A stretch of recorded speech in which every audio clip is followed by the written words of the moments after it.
संतांनी आपल्याला उठा म्हणून सांगितलेलं आहे. उठा उठा उठा म्हणजे काय हेच काय काय जणांना कळलं नसेल.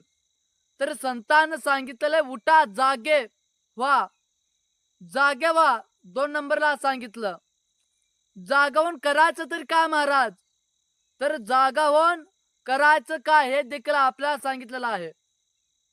तर महाराज आता आम्ही झोपलेलो आहे का? आता आम्ही तर जागच आहे ना. तर आपण झोपलेलोच आहे. तर आता करायचं तरी काय? तर आता उठा. उठा म्हणजे काय? उठा, जागे व्हा. आणि कवा कवा व्हायचं जागं?